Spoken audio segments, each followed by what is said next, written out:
Hello everyone, welcome to my channel Ayurvi. आज हम लोग रोग निदान एवं विकृति विज्ञान के चैप्टर नंबर 3 का पार्ट नंबर 3 वीडियो देखेंगे। अगर आपने पार्ट फर्स्ट और पार्ट सेकंड नहीं देखा है तो आप एक बार देख कर आइए। पार्ट फर्स्ट में हम लोगों ने त्रिविध परीक्षा पढ़ी थी और पार्ट सेकंड में हमने चतुर्विध परीक्षा और षड्विध परीक्षा कंप्लीट करी थी। अब पार्ट जो 3 है उसमें हम अष्टविध परीक्षा कंप्लीट देखेंगे। इसमें से नाड़ी, मल, मूत्र इससे बहुत इंपॉर्टेंट है, ये 10 नंबर में पूछे जाते हैं। अष्टविध परीक्षा के अंतर्गत नाड़ी परीक्षा, मूत्र परीक्षा, मल परीक्षा, जिह्वा परीक्षा, शब्द परीक्षा, स्पर्श परीक्षा, नेत्र परीक्षा और आकृति परीक्षा आती है। इसे एक एक करके कंटिन्यू करेंगे। इसमें से नाड़ी परीक्षा, मूत्र परीक्षा और मल परीक्षा बहुत इंपॉर्टेंट है। ये अलग से भी पूछ लिया जाता है कि नाड़ी परीक्षा का एक्सप्लेन करिए 5 नंबर में, मूत्र परीक्षा को एक्सप्लेन करिए या मल परीक्षा को एक्सप्लेन करिए। और अगर अष्टविध परीक्षा को एक्सप्लेन करने आता है तो वो 10 नंबर का क्वेश्चन आता है। तो अभी सबसे पहले हम नाड़ी परीक्षा पढ़ेंगे। थोड़ा लेंथी है बट इम्पोर्टेंट है। नाड़ी परीक्षा, पल्स एग्जामिनेशन। रोगी जब भी वैद्य के पास जाता है तो वे सर्वप्रथम अपने हाथ वैद्य के सम्मुख नाड़ी देखने के लिए प्रस्तुत करता है।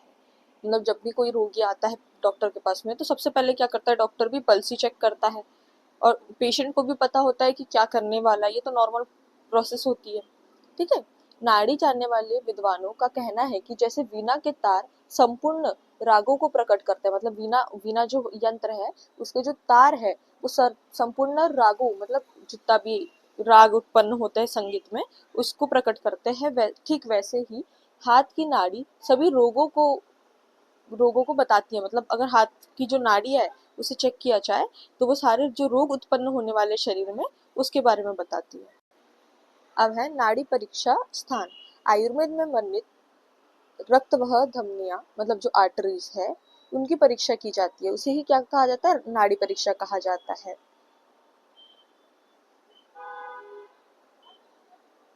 जो करस्ते अंगुलम मूलम में स्थित जीवा साक्षी नाड़ी को आधुनिक रचना शरीर में रेडियल आर्टरी कहा जाता है। जो रेडियल आर्टरी है उसी का हम क्या करते हैं, नाड़ी परीक्षण करते हैं, ठीक है।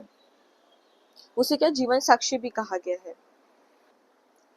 चिकित्सक स्पर्श द्वारा नाड़ी की गति, स्पंदन, संख्या, ताल, आकृति, तनाव तथा वेगों जैसे भावों को जान सकता है। अगर जो चिकित्सक है वो क्या क्या कर सकता है, गति देख सकता है, संख्या देख सकता है, स्पंदन देख सकता है, ताल देख सकता है, आकृति देख सकता है कि किस प्रकार की नाड़ी है। अभी हम देखेंगे कि रोगी परीक्षा की विधि क्या है। पूर्वाभिमुख बैठे रोगी के हाथ को अपने बाएं हाथ के आधार पर लेकर दक्षिण हाथ की अंगुली से जांचें। दक्षिण हाथ से हम क्या करेंगे, जांचना चालू करेंगे। तो अपन कैसे करेंगे, वात पित्त कफ जैसे त्रिदोष होता है उसको तर्जनी, मध्यमा और अनामिका के माध्यम से जांचेंगे, ठीक है। फिर पुरुष और स्त्री में अलग अलग हाथ लेना है। तो पुरुष में दाहिना हाथ लेना है और स्त्री में बायां हाथ लेना है। अब नाड़ी के पर्याय क्या क्या होता है, स्नायु, हंसी, धमनी, धारिणी, धरा, जीवन ज्ञाता, ये सब जो है नाड़ी के पर्याय है। तंतु की वगैरह। नाड़ी के गुण क्या है, उष्ण, शीतल, रुक्ष, स्निग्ध, मृदु, कठोर, सूक्ष्म और पृथुल, ये सब जो है नाड़ी के गुण है। अब नाड़ी की गति हम पढ़ेंगे। वात, पित्त, कफ और सनिपातज। अगर किस प्रकृति में कैसी नाड़ी दिखेगी आपको, तो वात में कैसी दिखेगी, सर्प की तरह चलेगी, जलोकावत होगी। पित्त में पुलिंग काक और लावक और मंडूक के समान होगी। कफ में कैसे होगी, हंस, परावत के समान होगी या कपोत या कुकुट के समान होगी। कपोत मतलब कबूतर के समान होगी, ठीक है। मंडूक मतलब मेंढक के समान होगी, ठीक है। सर्प मतलब स्नेक के जैसे होगी। वैसे ही सनिपात में क्या होगा, लावा, तीतर या काष्ठकूटर के समान क्या होगी, नाड़ी हमें देखने मिलेगी। अब विभिन्न दोष रोगानुसार नाड़ी की गति कैसे होगी, तो ज्वर में कैसी होगी, उष्ण, वेगवती होगी। चिंता या भय जब होगा तब कैसे होगी, क्षीण हो जाएगी नाड़ी। भूखे मनुष्य में, जैसे किसी को भूख लगी है और खाना नहीं खा रहा है तो उसमें चंचल होगी नाड़ी। काम क्रोध में कैसे होगी, वेदवती होगी। मंदाग्नि में मंद, नाड़ी भी मंद होगी। भोजन से तृप्त, अगर किसी व्यक्ति बहुत भोजन करके तृप्त होकर बैठा तो उसकी कैसी आएगी, स्थिर रहेगी नाड़ी।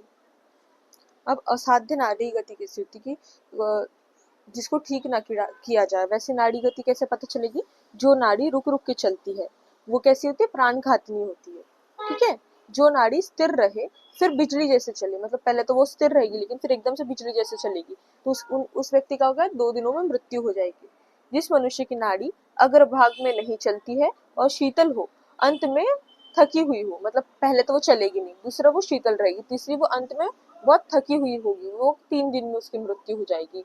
जिसकी नाड़ी बिजली के समान चल रही हो, बहुत तेजी से बिजली के समान चल रही हो, तो उस मनुष्य क्या होगा, वह मनुष्य असमय में गिरी बिजली की तरह मर जाएगा, मतलब अचानक से कभी भी उसकी मृत्यु हो जाएगी।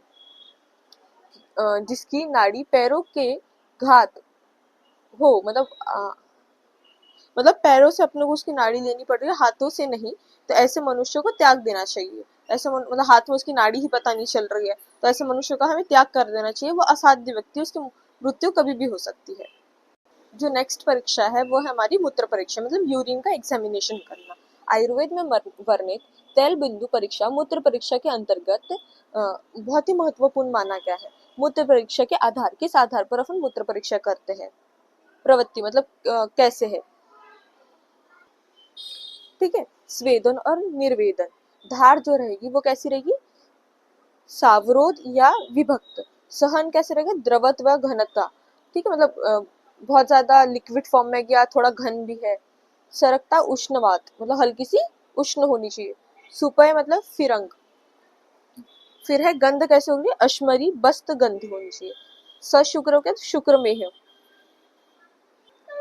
अब हम तेल बिंदु परीक्षा विधि देखेंगे। रात्रि के अंतिम प्रहर का मध्य धार का मूत्र, मतलब जो रात्रि के अंतिम पहर में जो मध्य धार का जो मूत्र रहेगा, कांच के एक पात्र में एकत्रित करना है। कांच पात्र में एकत्रित जो मूत्र है उसको तरण की सहायता से तेल बिंदु गिराना है, ठीक है। फिर उससे क्या होता है? यदि तेल मूत्र पर शीघ्र फैल जाता है तो साध्य रोग होंगे, यदि ना फैले तो कष्ट साध्य होंगे। यदि मूत्र तेल पर बैठ जाए, मतलब अगर तेल है उसके ऊपर मूत्र की ड्रॉप वैसे के वैसे रहे, तो वो असाध्य हो जाएगा, ठीक है। अपन ने क्या देखा कि अगर बहुत जल्दी तेल है, तेल के ऊपर मूत्र की ड्रॉप डाल दी, तो वो अगर बहुत जल्दी क्या बोलते फैल जाए तो क्या होगा? साध्य रोग होगा। अगर ना फैले तो कष्ट साध्य होगा, और अगर वैसे का वैसा जैसा बूंद है वैसे का वैसा रह जाए तो असाध्य होगा। तेल बिंदु की आकृति अब हम देखेंगे, ठीक है। वात पित्त कफ में कैसे होगी? तो वात में क्या होगी? सर्प आकृति का होगा। पित्त में छत्र आकृति का होगा, और कफ में मुक्ता आकृति का होगा।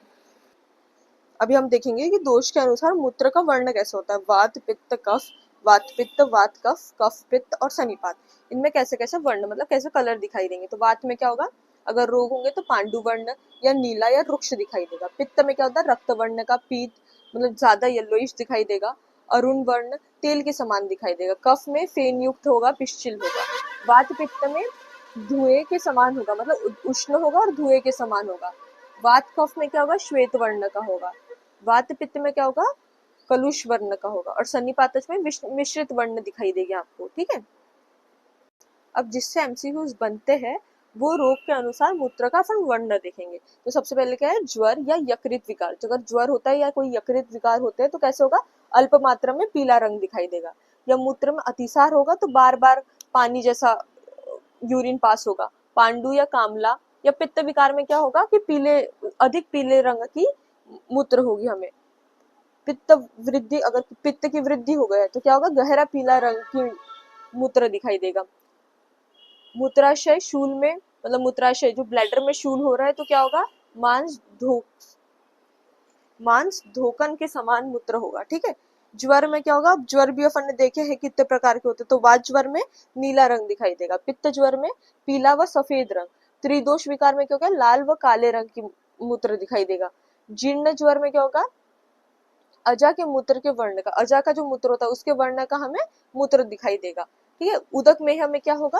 स्वच्छ श्वेत रंग का होगा, ठीक है। अब अपन देखेंगे देश के अनुसार साध्य असाध्य में, ठीक है।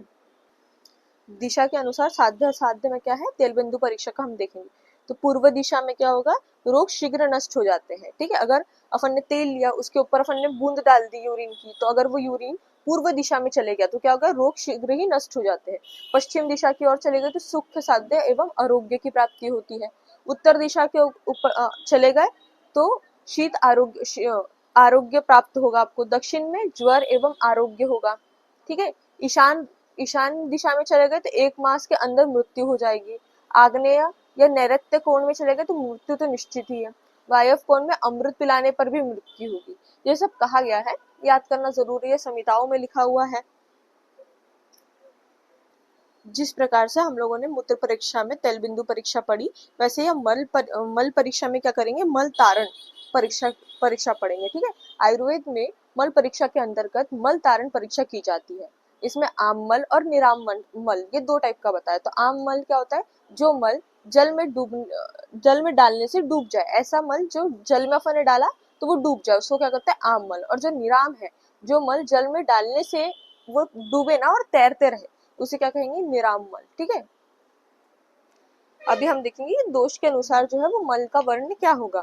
जैसे हमने वात पित्त कफ, पित्त कफ और वात कफ और त्रिदोष, इनका अपन ने मूत्र परीक्षा में पढ़ा था, वैसे ही हम क्या करेंगे अब मल परीक्षा में पढ़ेंगे। तो वात का क्या है, गाढ़ा रुक्ष धूम वर्ण का होगा। पित्त में क्या होगा, पीला वर्ण का होगा। कफ में श्वेत वर्ण का होगा। वात पित्त में क्या होगा, बंधा हुआ पित्त एवं श्याम वर्ण का होगा। पित्त कफ में क्या होगा, पीत श्वेत वर्ण का सांद्र ऐसे दिखाई देगा। वात कफ में क्या, कपीश वर्ण का दिखाई देगा। त्रिदोष में श्याम वर्ण का, पीताभ वर्ण का, श्वेत वर्ण का, ऐसे अपने को क्या दिखेगा, मल दिखाई देंगे। अब विभिन्न व्याधियों के अनुसार मल प्रवृत्ति, अगर कोई व्याधि होती है तो उसमें मल की प्रवृत्ति कैसी होगी। ठीक है, तो अभी पहला जो अपन व्याधि देख रहे हैं वो है जीर्ण मल। तो उसमें क्या दुर्गंध युक्त होगा, शीतल मल निकलेगा। ठीक है, क्षीण दोष मल जो होगा, अगर किसी दोषों की क्षीणता हो गई है तो कैसे हो गया, गुटी युक्त होगा, कपिश वर्ण का होगा। जलुदर हो गया है तो श्वेत तथा अत्यंत दुर्गंध युक्त होगा। क्षय, किसी चीज का क्षय हो गया तो श्याम वर्ण का होगा। आम दोष में पित्त वर्णी तथा कटी वेदना उत्पन्न करने वाला होगा। ठीक है, कामला में तिल तिल पिष्ट निम्ब के समान होगा। अतिसार में द्रव मल प्रवृत्ति होगा, मतलब बहुत लिक्विड सा डायरिया के समान अपने मल प्रवृत्ति होगी। ठीक है, अग्नि के अनुसार मल प्रवृत्ति, अब अग्नि के अनुसार जिस प्रकार के मनुष्य की अग्नि है उस प्रकार से मल की प्रवृत्ति कैसे होगी। अगर किसी व्यक्ति की तीक्ष्ण अग्नि है तो पिंड युक्त शुक्त मल उत्पन्न होगा।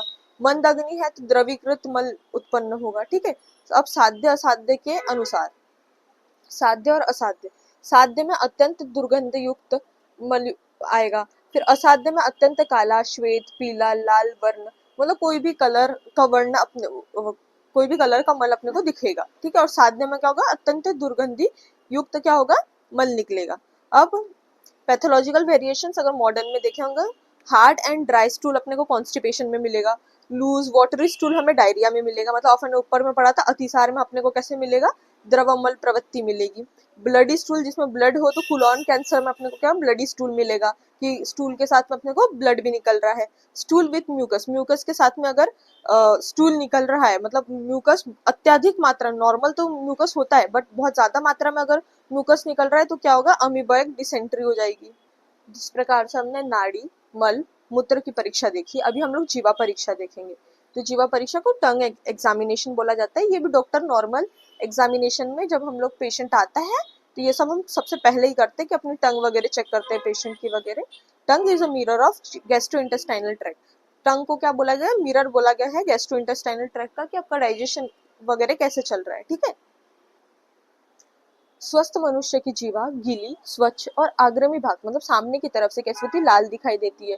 रोगी की अवस्था, मतलब रोग की अवस्था में इसका रंग, आकृति, वर्ण, अंकुर, स्पर्श, गति आदि प्रवृत्ति दृष्टिगोचर हो जाता है, मतलब चेंज हो जाता है। ये क्या बताया कि ये तो नॉर्मल नॉर्मल टाइम पे अपने को क्या दिखने मिलेगी कि गीली रहेगी, स्वच्छ रहेगी, जो सामने वाला भाग है वहां से लाल रहेगी। और ऐसा ही अगर कोई व्यक्ति विकृत अवस्था में आता है, मतलब कोई पेशेंट आता है, तब हमें कैसे दिखने लगेगी कि उसका वर्ण चेंज हो जाएगा, आकृति चेंज हो जाएगी, रंग चेंज हो जाएगा। ये सब हम कैसे देखेंगे, जिसमें रोग उत्पन्न हुआ है ऐसे में।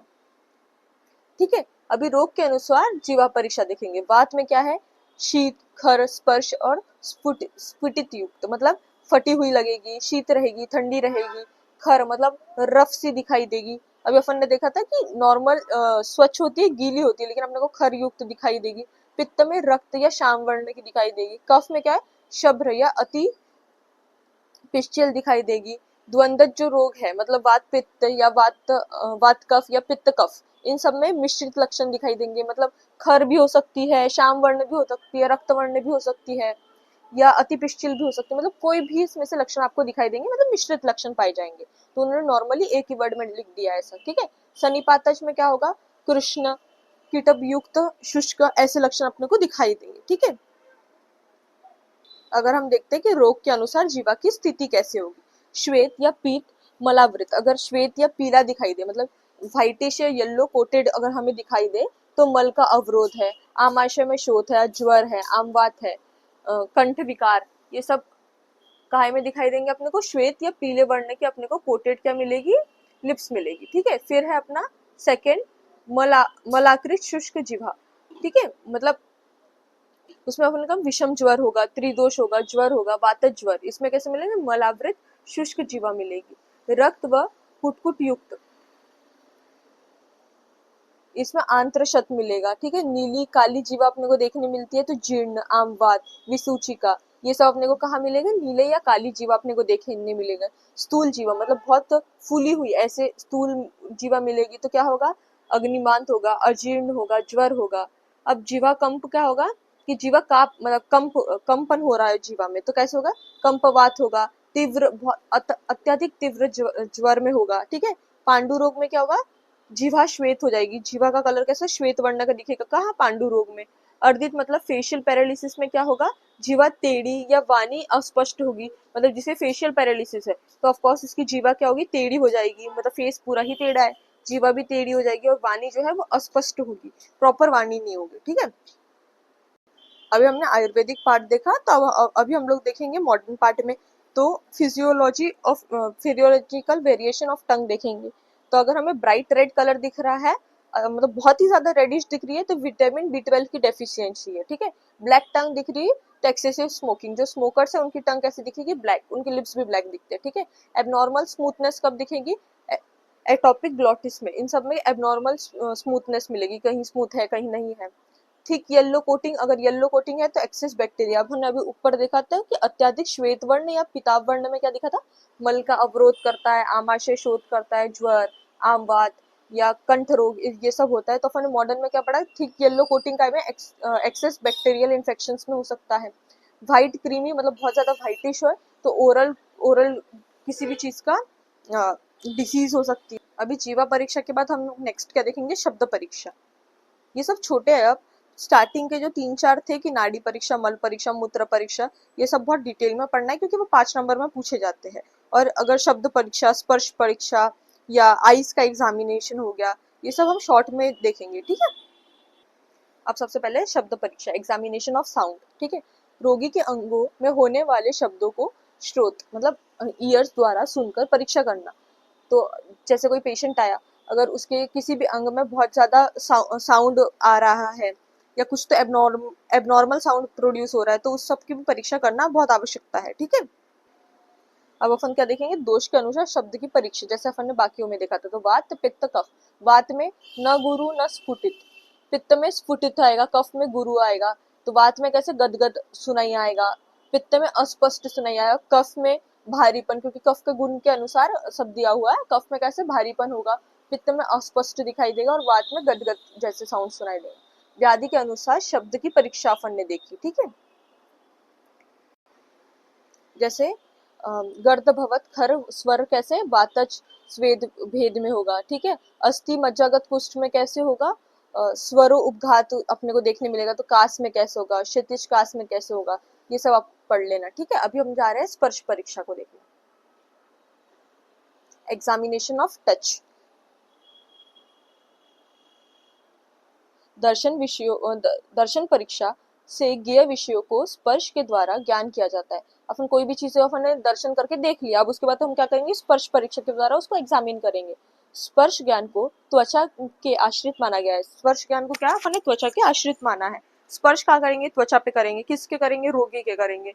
स्पर्श परीक्षा का वर्णन दर्शन आदि परीक्षा के अंतर्गत माना हुआ है। स्पर्श परीक्षा अपन क्या दर्शन के बाद में करेंगे, तो ये सब दर्शन परीक्षा के अंतर्गत ही स्पर्श परीक्षा का भी वर्णन किया है। दोष के अनुसार स्पर्श परीक्षा, वात, पित्त, कफ। वात में हमेशा बॉडी कैसे मिलेगी, शीतल मिलेगी, पित्त में हल्की सी गर्म मिलेगी, उष्ण मिलेगी, कफ में आर्द्र मिलेगी, ठीक है। अब व्याधि के अनुसार स्पर्श परीक्षा अपन देखेंगे कि जलउदर में, गुल्म में, चर्म कुष्ठ में कैसा होगा। चर्मकुष्ठ में हाथी के जैसा चर्म हमें देखने मिलेगा। चर्मदल में कैसा होगा, तो संस्पर्शी समुच्यते, ऐसा हमें चर्मदल में मिलेगा। खर स्पर्श पुरुष का में कीटक पुष्ट में हमें देखने मिलेगा। तो ये सब दिया हुआ है कि अपने को कैसे कैसे स्पर्श परीक्षा से पता चल सकता है। हम स्पर्श परीक्षा के द्वारा ही नाड़ी परीक्षा भी करते हैं। ठीक है, अब हम दिक् परीक्षा देखेंगे, जिसमें मतलब एग्जामिनेशन ऑफ आई। अभी हम दिक् परीक्षा को क्या कहते हैं, मिरर ऑफ माइंड। अभी हम लोगों ने जस्ट 2-3 मिनट पहले पढ़ा है कि जीवा परीक्षा को मिरर ऑफ गैस्ट्रोइंटेस्टाइनल ट्रैक्ट बोला जाता है, कि जीवा परीक्षक से हम देख सकते हैं कि गैस्ट्रोइंटेस्टाइनल ट्रैक्ट हमारा कैसा है। वैसे ही हम दिक् परीक्षा मतलब एग्जामिनेशन ऑफ आई से क्या पता कर सकते हैं कि विंडो ऑफ माइंड, उसको अपन क्या कहते हैं, विंडो ऑफ माइंड। ठीक है, नेत्र परीक्षक के द्वारा मानसिकता तथा मन की विकृति का ज्ञान आसानी से किया जा सकता है। मतलब आंखों के द्वारा हम बता सकते हैं कि वो व्यक्ति की मानसिक स्थिति कैसी है, या उसमें कोई विकृति तो उत्पन्न नहीं हुई है, उसमें कोई व्याधि तो उत्पन्न नहीं हुई है। वो हम कहाँ से देख के बताएंगे, आइज से देख के बताएंगे। ठीक है, अब दोषों के अनुसार अपन देखेंगे कि नेत्र में कैसी विकृति होती है। वात, पित्त, कफ, द्वंद्वज और त्रिदोषज। ठीक है, वात में होगा रुक्ष धूमयुक्त बत्ती के समान चंचल होगी। पित्त में क्या होगा, दीप की ज्योति देखने में जो पित्त वाले होंगे उसको दिए की ज्योति देखने में असमर्थता होगी। कफ में क्या होगा, जलपूर्ण जलोदय और स्निग्धता युक्त नेत्र होंगे, मतलब हल्के से वाटरी होंगे। वात में रुक्ष होंगे, एकदम आंखें बहुत ड्राइनेस वाली आंखें रहेगी। ठीक है, कफ में जल रहेगा। और पित्त वालों में कैसे बताया कि उसको दिए की रोशनी, बहुत अत्यधिक रोशनी, सूर्य की जो डायरेक्ट रोशनी आ रही है वो देखने में उसको दिक्कतें उत्पन्न होगी। द्वंद्वज वालों में क्या होगा, दो दोष मिश्रित लक्षण। द्वंद्वज वही है कि वात पित्त वात कफ या तो फिर पित्त कफ, इन सब में कौन से लक्षण देखने मिलेंगे, मिश्रित लक्षण देखने मिलेंगे। अब त्रिदोषज में क्या होगा, श्याम वर्ण तंद्रा या मोह से युक्त होगी। श्याम वर्ण की आंखें दिखेगी, या तो तंद्रा युक्त दिखेगी, या किसी में मोह से युक्त दिखेगी। ठीक है, रोग के अनुसार नेत्रिक में विकृति देखेंगे। तो पांडु रोग में क्या होगा, पांडु रोग मतलब एनीमिया, मतलब ब्लड का कम होना। ठीक है, हीमोग्लोबिन का कम होना। तो उसमें अपन क्या देखेंगे, श्वेत वर्ण की, ऑफकोर्स हीमोग्लोबिन कम है तो श्वेत वर्ण दिखेंगे। कामला मतलब जॉन्डिस, उसमें अपने कैसे पित्त वर्ण की दिखाई देंगी। रक्तज अभिष्यंद में क्या होगा, रक्त वर्ण की दिखाई देगी। छिन्न श्वास में क्या होगा, रक्त लोचन के समान दिखाई देगी। अब साध्य असाध्य में पढ़ेंगे अपन। ठीक है, इसमें बताया कि एक नेत्र अगर बड़ा है और दूसरा नेत्र छोटा है तो 3 दिन में मृत्यु हो जाएगी।